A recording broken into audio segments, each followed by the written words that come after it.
Lena was the first. We met her in a cafe with cloudy grey furnishings and a needless accumulation of potted plants.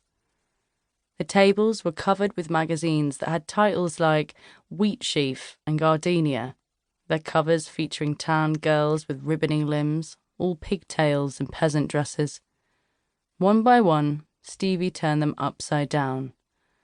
Lena messaged us from outside, and we watched her do it, crinkling her nose at the beginnings of rain. "I'm outside. Shall I come inside? Shall I meet you inside? Where are you sat? Sorry, I just hate not knowing where to sit. Are you near the back window? I think I can see you. Okay, I can see you. I'm heading in now. Sorry. Lena had blonde hair knotted over her shoulder. She wore a navy cord suit and a white silk shirt. Her bulky trainers were incongruous to her outfit. She explained she wears them to and from work, but in the office is required to wear heels. She worked as an office manager at an expensive hotel. It was reasonably paid. She'd get a discounted Caesar salad in the hotel bistro for lunch, plus use of the steam room and sauna. But she worked a 50-hour week and once got docked pay for having chipped her nail varnish on the tram.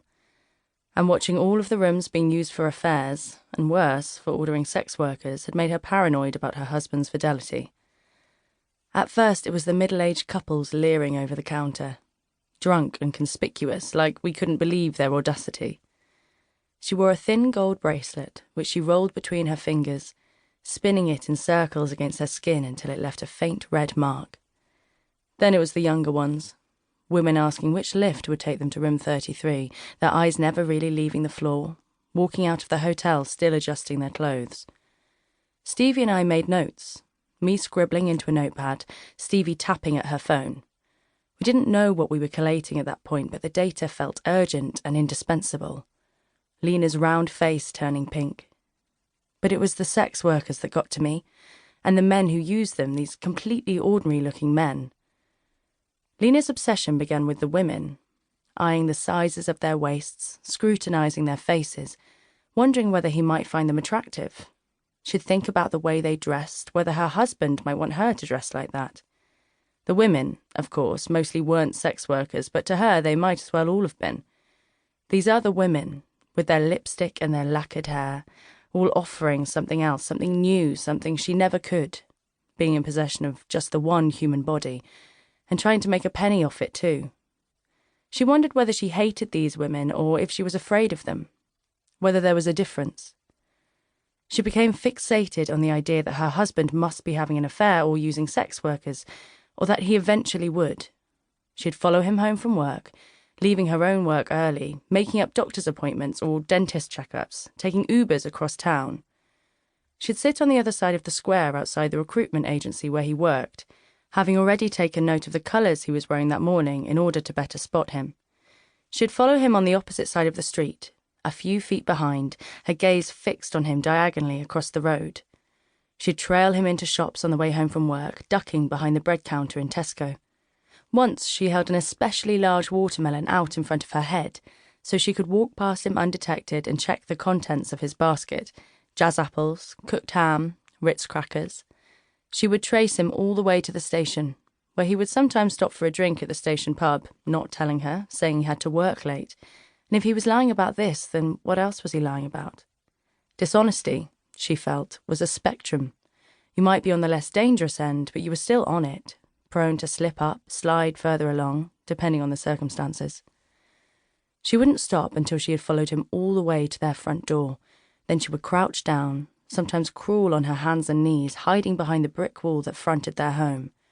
She would wait there for 30 minutes, sometimes an hour, until she was sure, until she was absolutely certain he wasn't going back out.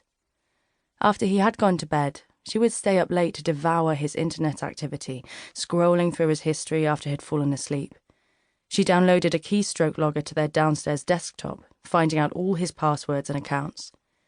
When her husband used the bathroom or showered in the morning, or popped out to buy a pint of milk, she would check his phone, reading his texts, looking at his photos, reviewing his outgoing calls. She found out what kind of pornography he liked, and that sometimes he looked up his old girlfriends on Facebook. But no sex workers. Never sex workers. She began feeling almost resentful, at his inactivity, thinking about all the well-dressed businessmen who ordered champagne and Chateaubriand, who wouldn't patch through their wives' telephone calls. Did he really think he was better than them?